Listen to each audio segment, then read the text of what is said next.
The first unit all week to get ready for Sunday. Jackson State moved up to number 15 in this week's top 25 Division I AA college football poll. Jackson State is the only HBCU team ranked in the top 25. The Tigers opened the season Saturday with a 28-14 win over Hampton. Top 5 teams in this week's Division I poll: Ohio State, Penn State, LSU, Georgia, and Miami. The Dodgers lost to Pittsburgh 9-7. They still have a 2.5 game lead over San Diego in the NL West. The Angels beat Kansas City 5-1, a 2-run homer for right fielder Joe Adele. No debates, no speculation, just the info you need. That's your KBLA Sports Minute. I'm Ray Richardson. More news, opinions, and conversation when we come forward on KBLA Talk 1580.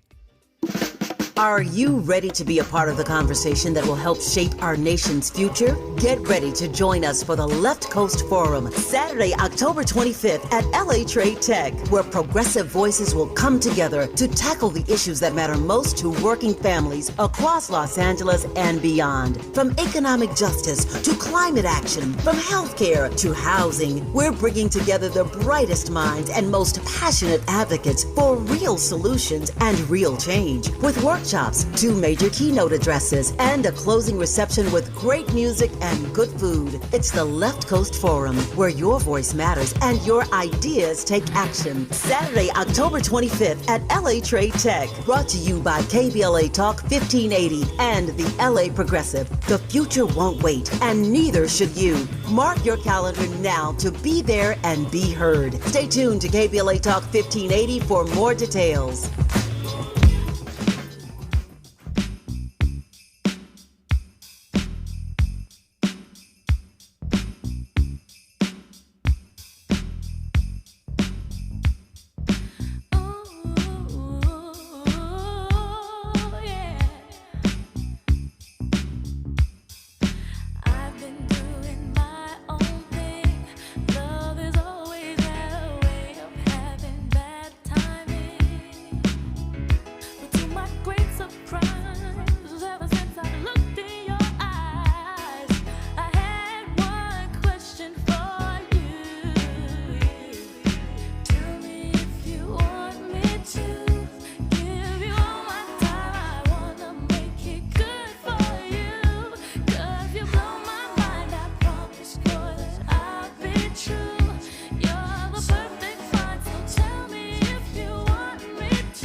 I'm Tavis, Smiley. Glad to have you with us. I was trying to say in this hour of our program. 2 conversations as promised in this hour. On the backside of this hour, conversation with director, filmmaker Spike Lee about his new Netflix docuseries, Katrina, Come Hell and High Water. We'll also talk about his new project with Denzel Washington. They've gotten together again, as you well know, for Highest to Lowest. So a couple projects that Spike has out right now. So we'll talk to Spike Lee on the B side of this hour. We commenced this hour, though, in conversation with Yale law professor Gerald Torres, co-author of the book The Miner's Canary, Enlisting Race, Resisting Power, Transforming Democracy, on which he collaborated with the late, great Lani Guinier. I invited Professor Torres on this program today to talk about to talk about the Trump administration's weaponization of government against dissenters, particularly people of color. Following that conversation with Columbia professor Rashid Khalidi about why he's not teaching his course this fall, I think this conversation fits quite nicely as we extend this dialogue about the way the Trump folk are, again, weaponizing government against dissenters, particularly people of color, because that's what it's ultimately about. This deal that Columbia signed, that Brown University signed, that others signed, that Harvard may capitulate and sign, is really all about Trump just trying to, tamp down on dissenters on college campuses, taking over these cities, L.A. and D.C., and he's threatening Chicago is what? About tamping down on dissenters. And so the government is showing up in some strange ways. And as I said, it is people of color most often who are being put upon in this process. And so I'm delighted to have Professor Gerald Torres on to take this conversation to the next level. Professor Torres, how are you today, sir? Good to have you on. Thank you for having me. It's a lovely fall day here, so I'm actually feeling pretty good. Oh, good to hear your voice, man. Let me before I jump into the conversation right quick, let me just ask you to say a word about Lani Guinier. I miss Lani Guinier. I loved Lani Guinier. I was honored to engage Lani Guinier conversations, public and private, more times than I can count. She was a regular on our State of the Black Union series that I moderated every year and curated and hosted on C-SPAN every year. And a couple of times I went to the Harvard Law School when she was there at her request to lecture at Harvard. And so I miss and love Lani greatly. Just a genius of a woman, black woman, tenured at the Harvard Law School. I never got a chance to write a book with Lani, but just mentioning her name makes me want to just give you a couple of minutes here just to say a word of remembrance in testament, in tribute to Lani Guinier. Well, thank you for that opportunity. Lani was one of my dear friends, and she and I were collaborators and co-authors for probably close to 30 years. In many ways, I knew her since she first got into law teaching. She came out of a brilliant career at the Inc. Fund. Was probably the leading voting rights lawyer in the country at that time, and just continued to help me, and she push the boundaries of kind of legal inquiry. And so the thing I miss about Lani, the most, that I think a lot of people don't appreciate, is she had just a wicked sense of humor. She was very, very funny, and could allow you to see the absurdity of situations, but she also was fearless. And she brought that fearlessness with her in whatever arena she occupied, whether it was the classroom, where I learned a boatload of techniques from Lani about how to make the classroom less hierarchical, how to get the students to really participate in their own education, and how to make them push kind of legal doctrine in ways that they might not otherwise have tried to. She and I pioneered a class that we taught together actually 9 times, and that was law and social movements. And what we focused on there was the question of how social movements can produce durable legal change. And one of the last things we wrote together was an article called Changing the Wind, which is about social movements and legal change. I was with her up until the time she passed. I think about her every day. Every time I sit down to get to work, I know I'm not going to have that, that inquisitor there, the one I can turn to when I, feeling stuck on a particular idea. I could always turn to Lani.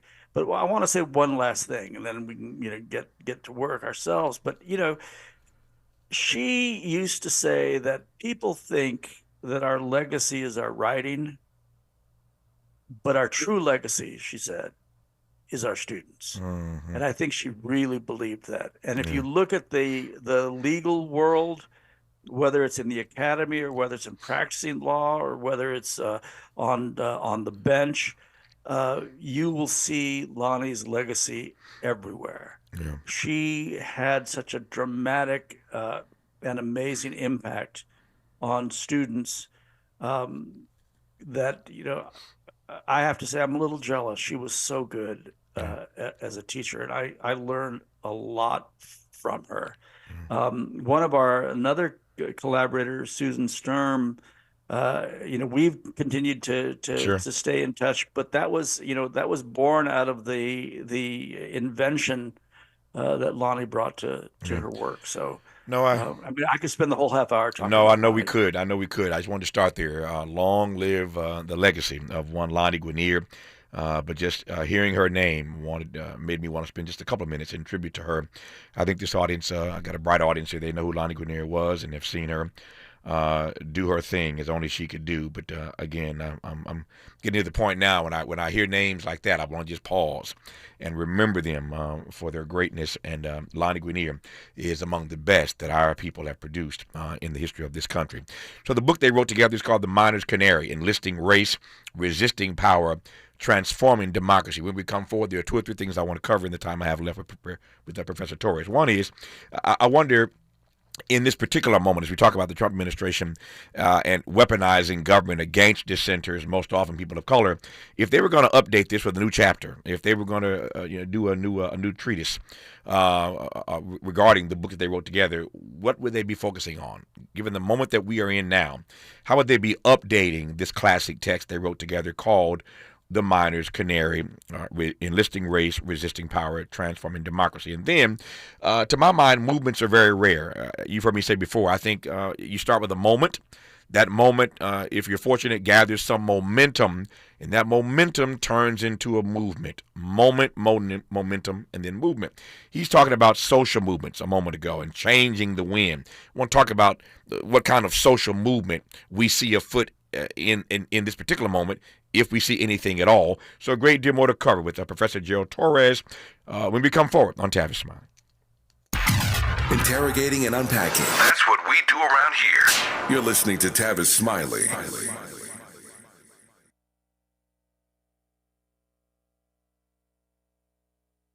Make a move into a home of your own. With City National Bank's Ladder Up Home Loan Grant, you could receive up to $20,000 that you never need to pay back. Use it toward your down payment, save on closing costs, or to buy down your mortgage rate. Find out more at cnb.com/ladderuphome. City National, here for every stage of the journey. Property must be in a qualifying market in California, New York, or New Jersey. Additional terms and conditions apply. Not all applicants will qualify. Terms are subject to change without notice. City National Bank is an equal housing lender. Member FDIC. NMLS number 536994. KBLA Talk 1580. We've got a lot to talk about. KBLA Talk 1580, connecting you with services and solutions. The Autopsy Initiative provides a second autopsy free of charge for victims' families who have lost their loved ones due to a police-related death. The services offered through the initiative include the completion of a second autopsy, disclosure of preliminary findings, and a final autopsy report. A police-related death is when an individual is harmed by police officers using deadly force, which results in an individual's death. Police-related death includes in-custody deaths, including those that arise during contact with law enforcement officers during arrest, pursuit, booking, transport, or incarceration. The Autopsy Initiative has a team of board-certified pathologists on call. An autopsy request may be completed by anyone with a close relationship with the victim, which may include the victim's spouse, partner, relative, close friend, or lawyer. To request a free second autopsy for a victim of police violence, please visit knowyourrightscamp.com. That's knowyourrightscamp.com. Then click on Autopsy, then click on Request. At KBLA, we believe in justice for victims of police violence. We say their names, and we don't black down. This is a community call to action from KBLA Talk 1580. This is a special alert to all Americans who own a vehicle with less than 200,000 miles with an auto warranty about to expire or with no warranty coverage at all. Due to a decline in the economy, CarShield is announcing a low-cost month-to-month vehicle protection plan that is now available to the public to save any driver out-of-pocket expenses on future auto repairs. Call now to find out how you can pay almost nothing for covered auto repairs. Yes, you heard that correctly. Pay almost nothing for covered auto repairs. An open phone line has been established for all drivers to call for a free quick quote. Call 800-297-1563 now. Drivers who are covered will not have to pay for covered repairs again. This protection plan is at an all-time low. Additionally, drivers who activate this vehicle protection today will also receive free roadside assistance, free towing, and car rental options at no additional cost. Call us for your free quick quote today. 800-297-1563. That's 800-297-1563. What do you have to lose? Call 800-297-1563. Again, 800-297-1563.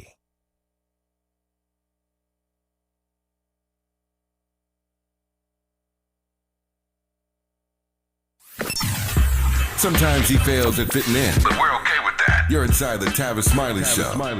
You are indeed with Gerald Torres, professor of environmental justice and law at Yale University, talking about the way this Trump administration is weaponizing government against dissenters, particularly people of color. But the book that I referenced that he wrote with Lani, Guinier, is called The Miners' Canary, Enlisting Race, Resisting Power, Transforming Democracy. Right quick here, if you all were going to update that book right about now, in this moment that we find ourselves in, you'd be focusing in on what specifically, Professor Torres?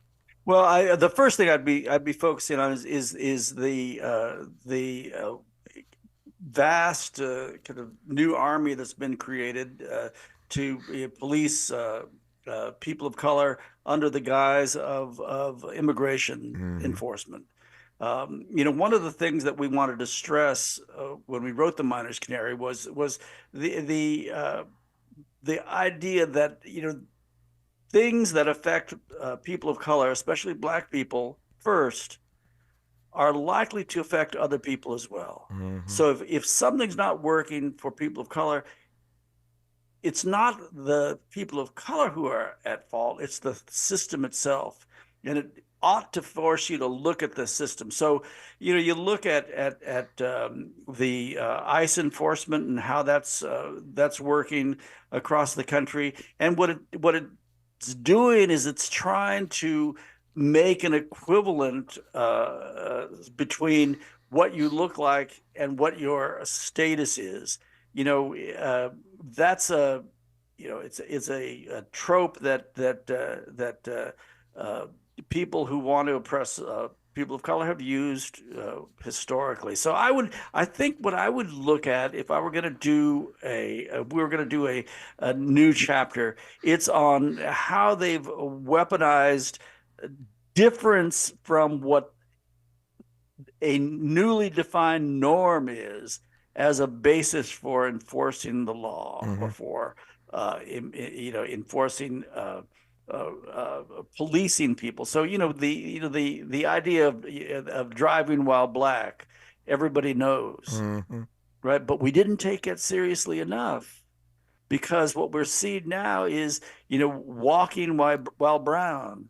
It's the equivalent of driving while Black. And what we should have said is the using those kinds of racialized ideas as a trigger for law enforcement was wrong, and it continues to be wrong. So I guess I would focus on that. Yeah, tell me more about the ways in which you are viewing and processing and addressing, even in your work as a professor, the crackdown, the unprecedented crackdown that we are seeing on dissenters by the Trump administration. I don't know that, certainly in my lifetime, I've seen nothing that comes anywhere near this. But just talk to me about the ways in which this government under Donald Trump is cracking down every day, everywhere, on all manner of dissenters, on streets, in cities, in the nation's capital, on college campuses, as we discussed the last hour. Talk to me again about this crackdown on dissenters in this democracy right about now.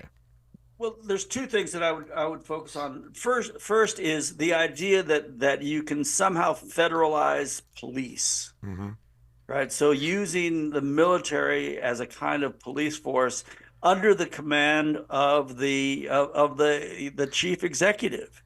That's I would think that governors, people who claim to want to be free from federal overreach would be up in arms about that. Would be have their backups about that. But I think more insidious is they're using law enforcement in a way that permits them to say who's American and who's not. And it means that since they're using what people look like to be part of the community or not part of the community, that is such a deviation from the promise that the United States made, right? Which is that there's no ethnic definition of being an American. It's what it is. It's a commitment to values that are represented in the Constitution, that represent the Declaration of Independence, that are recognized and found in the Civil War amendments to the Constitution, to the Gettysburg Address. Those are the kinds of things that, if you were committed to those, you were committed to the American vision. And what they're doing now with this law enforcement is say, no, you got to look a certain way too to be American. And that, to me, is really pernicious and really scary. Pernicious is a great word. And as you were talking, I'm thinking about the following.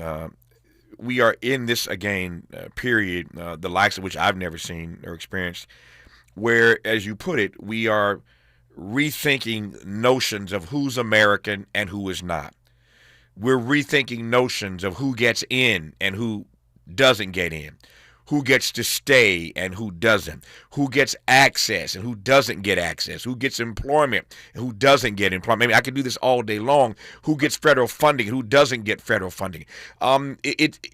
We are fundamentally wrestling with all of these rudimentary questions about what it means to live and work in this democracy. What do you think that's taking us, this rethinking, this rebooting, if you will, of all of these fundamental questions about America is taking this democracy where exactly? Well, what worries me is it's taking us in a direction of reducing the number of people who get to say what the democracy does. Mm-hmm. And this can be found in his efforts to gerrymander black and brown voters out of representation. Mm-hmm. You can look at this by the law enforcement saying, you're part of the community, you're not part of the community. That that is a deep assault, it seems to me, on kind of the democratic foundations of governance. And one thing that and that's small d Democrat, right? Mm-hmm, sure, that is, sure. We ought to have a say. We, the people, ought to have a say in how the government works. And when you see that the government is using categories that are designed to exclude people from consideration in decision making, then we should all be worried. So that's what I worry about. I think it's an attempt to create a kind of an ethnic definition for who's American, and through that then to narrow who gets to say how America works, and that's a challenge to the democratic foundations of our politics and ultimately our society. So that's what I would be worried about. And that's, Lani and I were worried about the impact of racial categories on democracy. I would focus on that. I'd write a new chapter on that. Yeah. I mentioned earlier, actually you mentioned earlier, this notion of social movements. And the work that you and Lani did, writing about social movements and changing the wind. I opined moments ago that my read of history suggests to me that movements are very rare in this country and indeed around the globe. Movements are rare. I believe that you start with a moment. That moment, if you're fortunate, gains some momentum, and that momentum can become a movement. But movements, broadly speaking, are rather rare. I wonder what your sense is of the changing winds that we are experiencing right now, and what kind of social movement we are in need of, and whether or not these changing winds in our democracy right now will lead to the creation of social movements that we can look back on and be proud of decades from now. You tell me. Well, I think you're right. I think you can, if you look at the social movements that have dramatically changed kind of American politics and American social life for the better, they are relatively rare, but they're also what I like to say is longitudinal. Mm-hmm. So, I count the civil rights movement as starting with the abolitionists and moving forward. So, people think of it as just being in the 60s. No, it started in the 1700s. And it built and built and built till it became the movement they recognize as the thing that brought us, I think, the kind of modern United States. You look at the suffragette movement, which was to me the precursor of women's rights in America. Labor, you can go down, environmentalism, you can go down each one of these movements, and it's important to recognize that most people respond to the point at which they are broad-based and massed, but they begin by people working together at a local level and building broadly, and they're long term. So, I guess I agree with you, but just because we don't see something, like the civil rights movement in the 60s and 70s, Right. or 50s, 60s, and 70s, doesn't mean it's not there. So I think the resistance that's being built to the hyper, I don't know what surveillance state that's been created is part of the genesis of the new commitment to power being dispersed broadly, and people at community levels taking control again. So that's what if I were going to be hopeful, I'd say look for it in those mile-long people standing by the side of the road with signs, protesting the actions of this administration. No. That's where the genesis of the next movement is. I love that word. I got just 2 minutes left here. I love the word longitudinal. I see your point, and I'm resonating with that on a certain level. And yet the rub is that at this moment where we see the resistance trying to take some form, we are in dire need of social movements. We are in dire need of a changing of the winds. That's exactly what this crackdown on dissent is about. It's about stamping out these social movements. And so I don't know who wins. I don't know if the forces of evil, as expressed by the Trump administration, stamping out these social movements wins, or whether or not the resistance is going to find its spine and have the last word. Well, I suspect the resistance will, because I think we're moving in that direction. But remember, this is a global phenomenon we're experiencing. We're experiencing kind of the United States version of a global phenomenon. But so we're talking about resistance here in this country, but we also have to look at where is resistance across the world, and what lessons can we learn from others. But I remain hopeful. Yeah. Although it's difficult this time to be hopeful, but I remain hopeful that the resistance is the heart of a new birth of freedom. Yale law professor Gerald Torres has been our guest in this last half hour. He is the co-author, along with the late, great Lani Guinier, of the book The Miner's Canary, Enlisting Race, Resisting Power, Transforming Democracy. I recall reading it when it came out. It was a powerful book then, and that's why I asked that question earlier, how they would be updating that book in a moment such as this. Professor Torres, thanks for the conversation. So good to have had you on this program. Thank you very much. I was happy to be here. I'm happy to bring you out to come talk to my class, too. I'd love to do it at some point. Thank you, sir. More of our conversation, more of this show, I should say, in conversation with Spike Lee, specifically, when we come forward on Tavis Smiley. For all the freedom-loving folk, this is Tavis Smiley. I feel like freedom.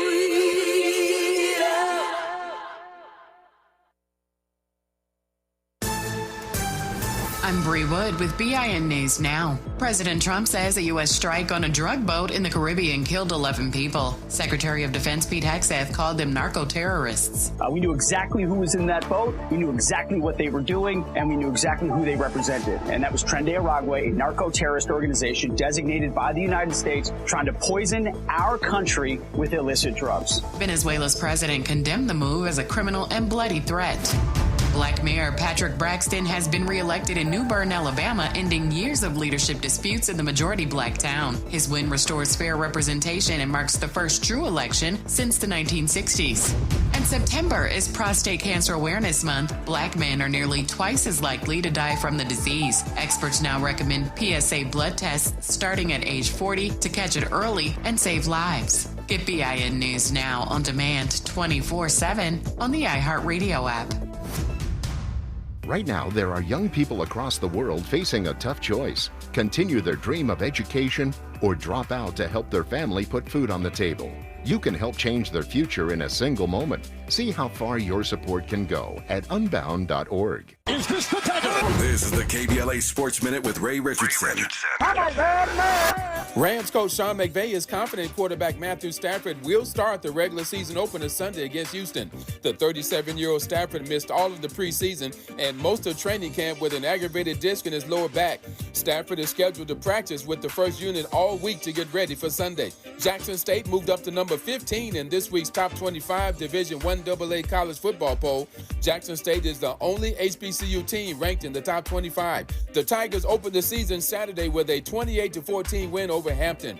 Top 5 teams in this week's Division I poll: Ohio State, Penn State, LSU, Georgia, and Miami. The Dodgers lost to Pittsburgh 9-7. They still have a 2.5 game lead over San Diego in the NL West. The Angels beat Kansas City 5-1, a 2-run homer for right fielder Joe Adele. No debates, no speculation, just the info you need. That's your KBLA Sports Minute. I'm Ray Richardson. City 5-1, a 2-run homer for right fielder Joe Adele. No debates, no speculation, just the info you need. That's your KBLA Sports Minute. I'm Ray Richardson. More news, opinions, and conversation when we come forward on KBLA Talk 1580.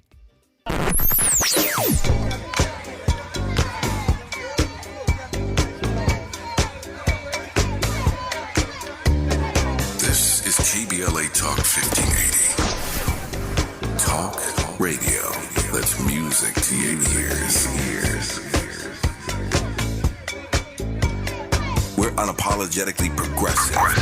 KBLA Talk 1580. We've got a lot to talk about.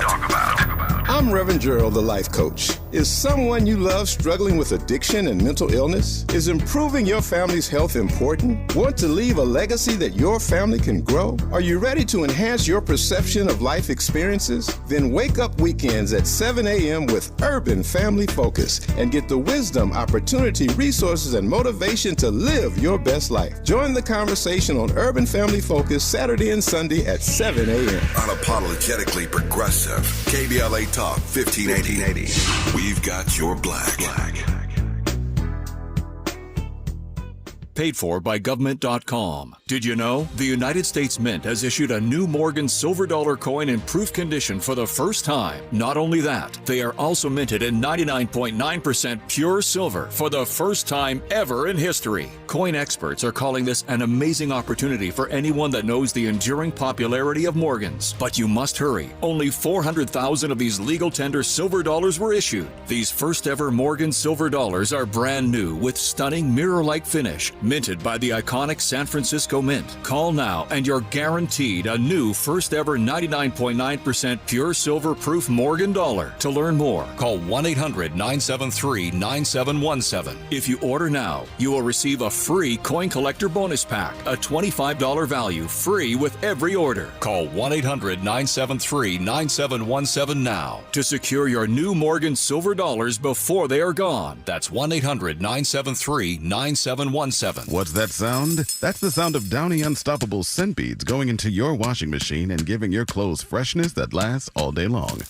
There it is again. It's like music to your ears, or more like music to your nose. That freshness is irresistible. Let's get a Downy Unstoppables bottle shake. And now a sniff solo. Nice. With Downy Unstoppables, you just toss, wash, wow, for all-day freshness. This is the story of the one. As a safety manager at a manufacturing plant, he does everything he can to keep his coworkers safe. From finding ways to reduce risks to keeping safety supplies in stock. And for that, he relies on Grainger. Grainger offers a broad range of quality products and next-day delivery, so he can always play it safe. Call 1-800-GRAINGER, click Grainger.com, or just stop by. Grainger, for the ones who get it done. Still getting around to that fix on your car? You got this. On eBay, you'll find millions of parts guaranteed to fit. Doesn't matter if it's a major engine repair or your first time swapping your windshield wipers. eBay has that part you need, ready to click perfectly into place for changes big and small. Loud or quiet, find all the parts you need at prices you'll love. Guaranteed to fit every time. But you already know that. eBay. Things, people, love. Eligible items only. Exclusions apply. He's a paradigm pioneer. and the top-rated African-American talk show host in the nation, according to Talkers Magazine. You're tapped in with Tavis Smiley right now. It's another installment of Spike and Smiley, a conversation with director Spike Lee. We'll talk about a couple of things, including his new Netflix doc series, Katrina, Come Hell and High Water. Take a listen. I have flashes. It's like flashes that go off, like memories, like the spots that just, like I can see all those faces. The elderly lady, the little kid that I was close to, this veteran or this man. I can remember the conversations.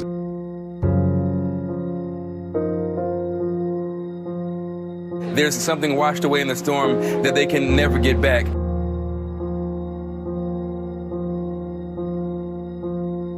His soul was definitely ripped apart from his neighborhood.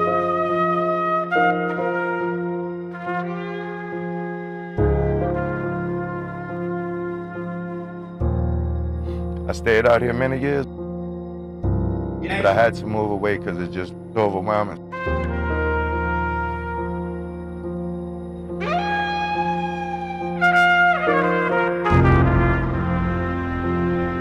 "20 years later, it's still real. That's what makes it a disaster."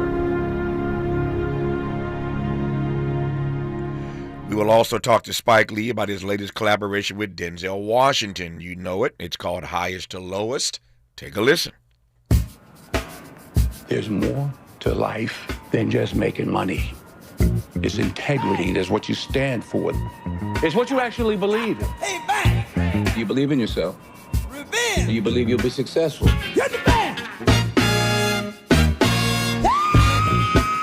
And the hard times will come from the good times. The hard times will come from success. The hard times will come from the money, and the mayhem follows. So can you handle the mayhem? Can you handle the money? Can you handle the success? Can you handle the failure? Can you handle the lovers? Can you handle the memes? Can you handle everything that there is in between? That's the question I have for you. Got to get ready. Can you handle it? For the big payback. All money ain't good money. What's up, Spike? How you living? How you doing? Man, if I complained, I'd be an ingrate. I'm doing well. And it sounds like you said that more than one time. Yeah, man, I say it all the time, man. I mean that sincerely. And the more the older I get, or the more chronologically gifted I get, the more I mean it, man. I'm just glad to be here doing the work that I am blessed to do, and blessed to be in conversation with you once again. Let me make the most of our time, man. What are you gonna say? Appreciate the work you've been putting in from day one. No, I thank you, man. I appreciate it. Let the record state. No, I appreciate that, man. I feel the same way about your work, of course, and I'm always honored to be in conversation with Spike. Let me make the most of the time that we have. Terrence was here the other day. Terrence Blanchard, of course, was here on the program the other day, and we spent some time talking about this from his perspective as a composer. But 20 years later, and obviously you've done some great work on Katrina already. How do you approach this same subject matter a second time, Spike? Third time. Yeah. Really. Yeah. Because the time passes, and a lot of times stuff comes into focus as things go on, and you see people are still living with Katrina 20 years later. Yeah. And it's heartbreaking. It's heartbreaking. Yeah. I don't know that I've ever asked you this kind of question because, again, you are obviously a pretty amazing filmmaker. But to your invocation of the word heartbreaking, when you're doing this kind of documentary series, and it is in fact so heartbreaking, how do you process that as a filmmaker? I mean, this is emotionally debilitating stuff, and yet you do it well. I'm thinking of your Four Little Girls documentary, which I think is some of the best stuff you've ever done. I've said that to my friends all the time.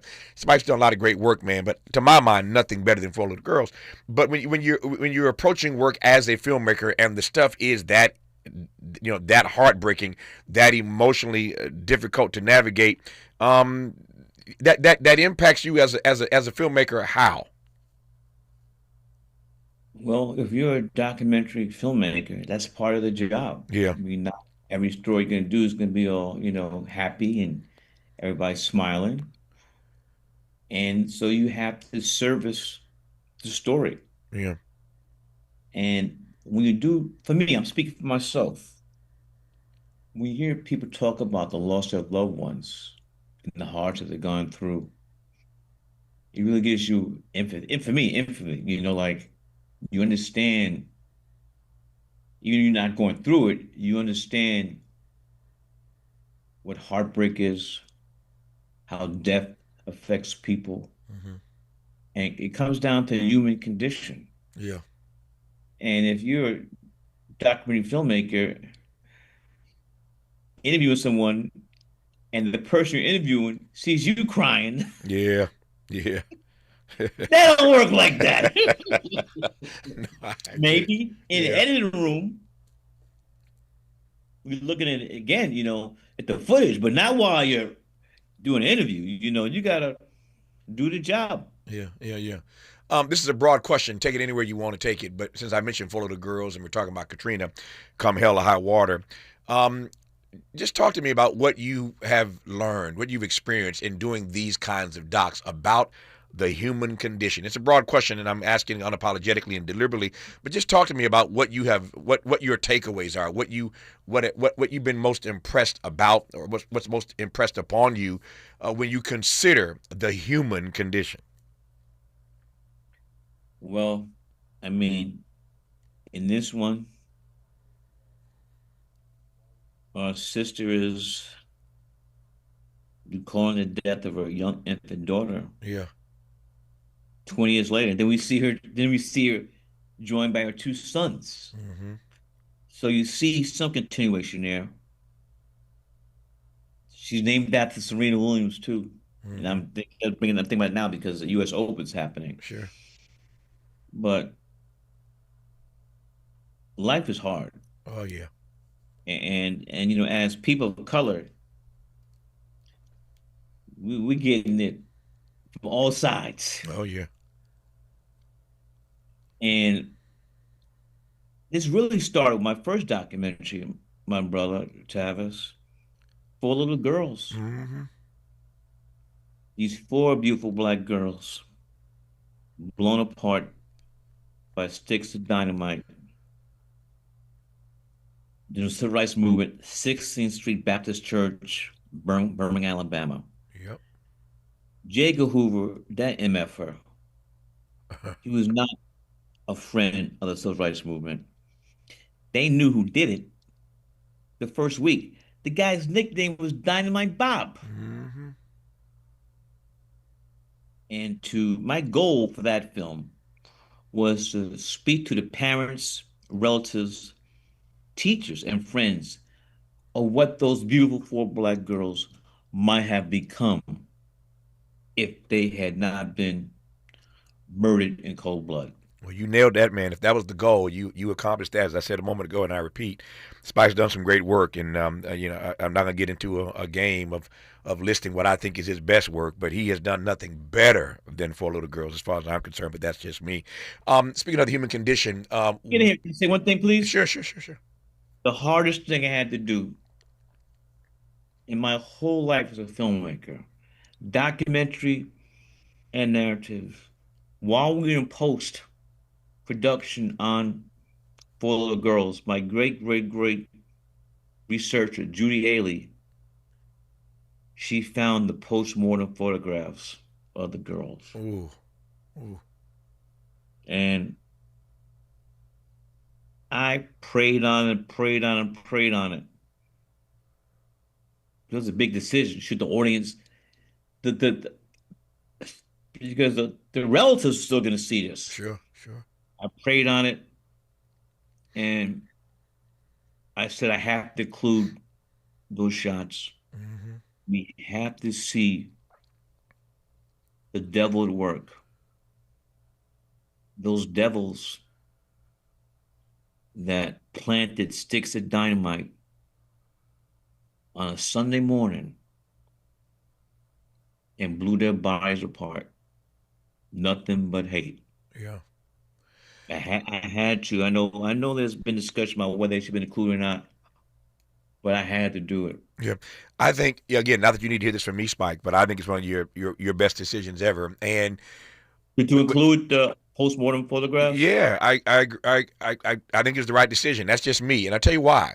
And you know this already, being a student of history yourself. Look at what happened when John H. Johnson made the decision to put Emmett Till on the cover of the magazine. Oh yeah. That's what when I saw that documentary years ago. Was that Jet Magazine or Ebony? What was it? It was Jet. It was Jet. Yeah. Yeah. But when you put that, Emmett's head is what 7 times its normal size when they pull him out of that river, and his mother Mamie Till agrees that it's okay to put it on the cover. But when John Johnson, who I love dearly, and I had the honor of being one of the persons that spoke at his one of the 3 eulogists for John Johnson, Bill Clinton, Jesse Jackson, and myself. I was honored the family asked me to speak at that funeral. But I made note of that. But that was one of the most courageous decisions that his mother, of course, Mamie Till, signed off on. But Mr. Johnson doing that was a big deal because it fundamentally changed the conversation in this country about where America was headed when he put that photo of Emmett on the cover of that magazine. And I felt the same way. So again, you don't need to hear it from me, but I thought it was a great decision on your part to include that. It's that stuff's gory to look at, but I think you're right. People need to see what that evil looks like. I digress on that for now. Spike's new piece for Netflix is called Katrina, Come Hell and High Water, a brilliant piece of work. I highly recommend it. When we come forward, we'll talk about his other work, Highest to Lowest. He and Denzel back together again. You're listening to Spike Lee on Tavis Smiley. From Lamert Park with love, this is Tavis Smiley.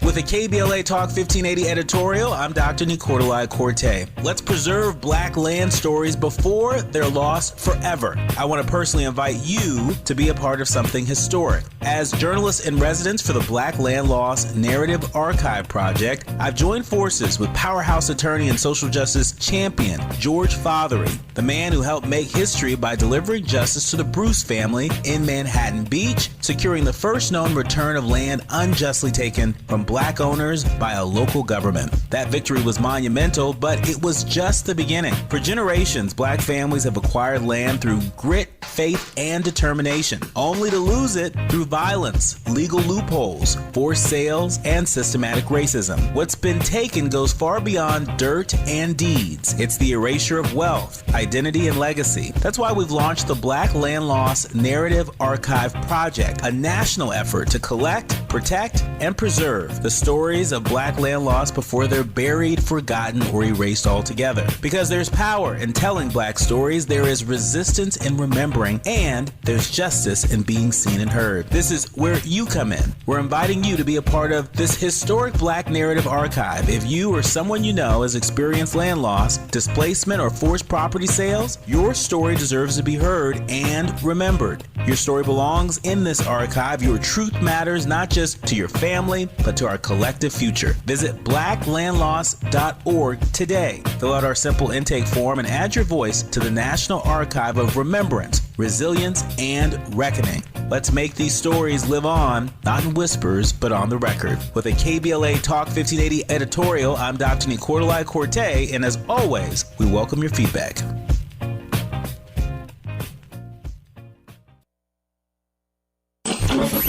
Freedom is an endless meeting. So let's get back to it with Tavis Smiley. Tavis Smiley and Spike Lee. One final question about the Katrina Come Hell or High Water, Doc. What do you hope that you have created here, Spike, that generations down the road will take away from your creation? What are you talking about? The body of work or the specific film? Yeah, Katrina. I mean, years after you're gone and years after I'm gone, what I love about film is it ain't going nowhere. Document of what actually happened from the people who lived through it and the people who have since died. Yeah, it's not a good thing for the United States of America. Yeah. It is not just our brothers and sisters in New Orleans, or Louisiana. Yeah. It's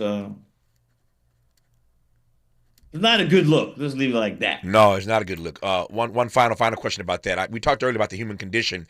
What have these documentaries? We talked about Four Little Girls. We mentioned, of course, Katrina, Come Hell and High Water, the one that's streaming right now on Netflix. What have these documentaries, these experiences you've had, said to you about the resiliency? Speaking of the human condition, the resiliency of Black folk. The best way I can answer that, my brother, is that I've met so many beautiful people in New Orleans, and we're still friends. 20 years later, we're still in touch.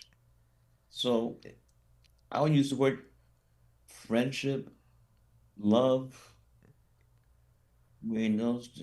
Great, great, great spirits in New Orleans. Yeah. Let's leave football out of it. Mardi Gras. But just beautiful people, and I mean, I have these are friends that are going to be my friends for life. Yeah, I was going to ask that question, and so I love the fact that you gave me an answer without even asking. I was going to ask whether or not it is the case that you develop friendships with some of the subjects in this project, and Spike just answered. Man, I mean, I can't name everybody. Yeah, sure. Red.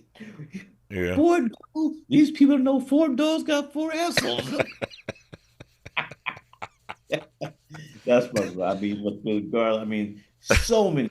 Also, I'd like to say before that, I got introduced to New Orleans before Katrina happened because through Branford and Wynton Marsalis. Oh yeah. Who moved from New Orleans to my neighborhood in Brooklyn, Fort Greene. Yep. So that was my introduction. No, well, you can't be introduced by a greater family. That Marsalis family, man, is something else. Love that Marsalis family, as does Spike Lee. When we come forward in our remaining moments, just a few minutes left with Spike Lee, we'll talk about highest to lowest. You're listening to Tavis Smiley. Helping to stretch your moral and political imagination. This is Tavis Smiley.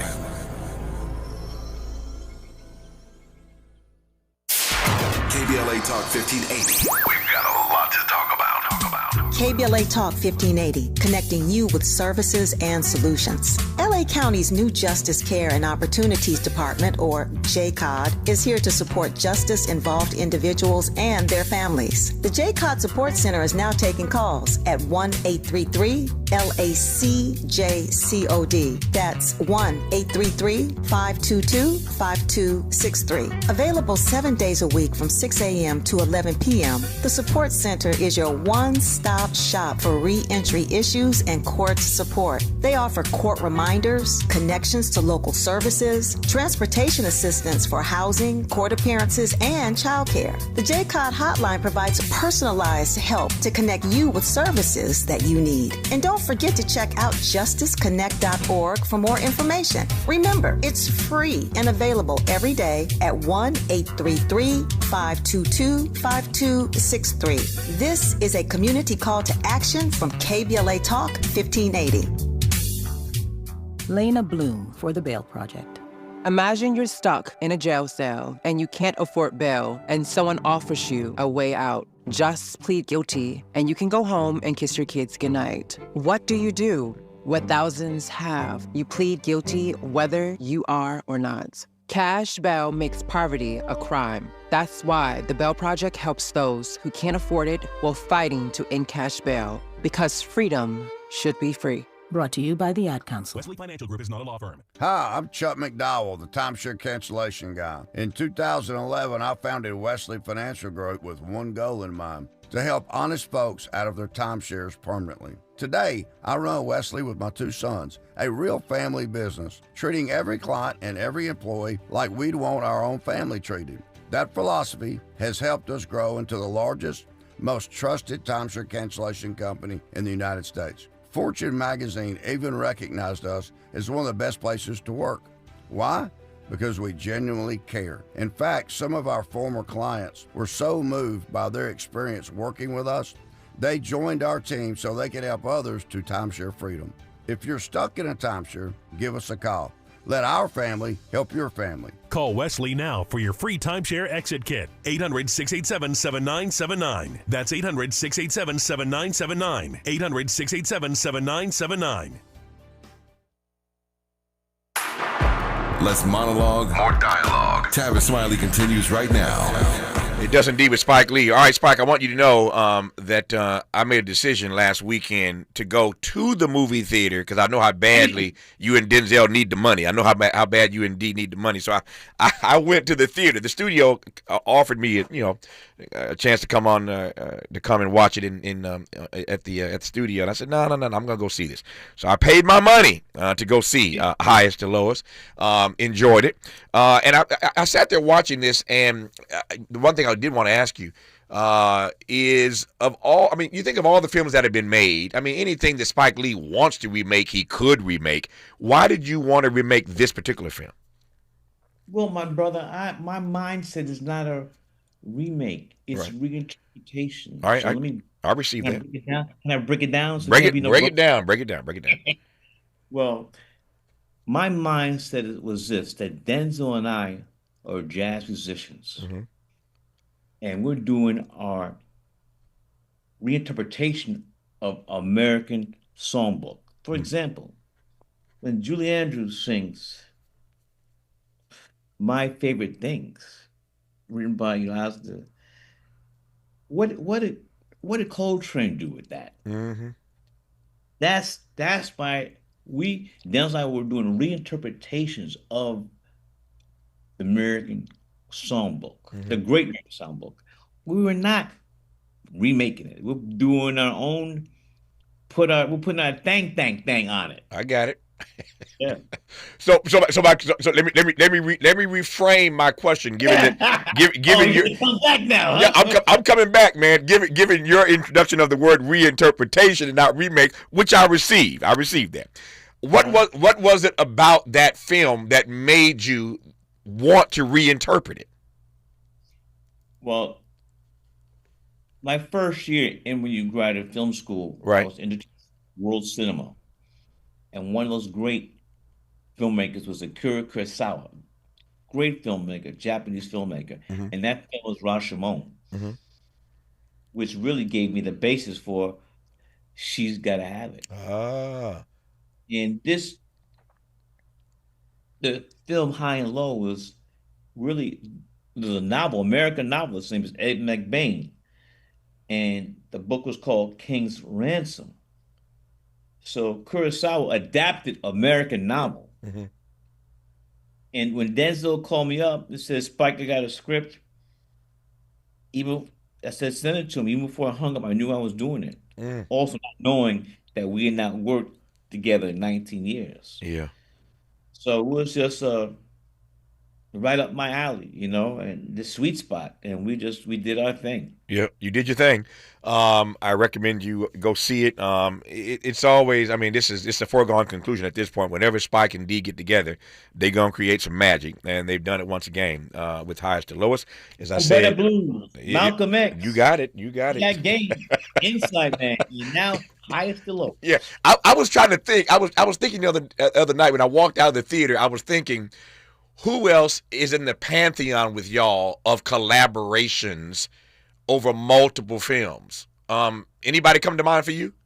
Yeah, Ryan and Michael B. Jordan. Yeah. Here's the thing, Denzel and I, we want everybody to win. So we ain't getting involved in that petty stuff. No, in fact, Denzel's gonna be in a new Black Panther. I'm not telling the secret. No, it's out now. Yeah, it's out. Yeah, it's out.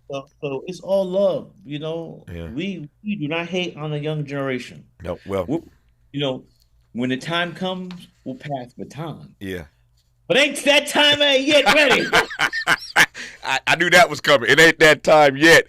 As I said, whenever they get together, it's going to be some fireworks. And I recommend, if you haven't seen it already, Highest to Lowest is something you will want to check out. Spike, as always, appreciate our conversations, man. Thanks for putting me on your list to come on this program. And I'll talk to you soon. Yeah. All right, stay up. More of Tavis Smiley when we come forward. KBLA 1580 Santa Monica. I'm Bree Wood with BIN News Now. President Trump says a U.S. strike on a drug boat in the Caribbean killed 11 people. Secretary of Defense Pete Hegseth called them narco-terrorists. We knew exactly who was in that boat, we knew exactly what they were doing, and we knew exactly who they represented. And that was Trendair.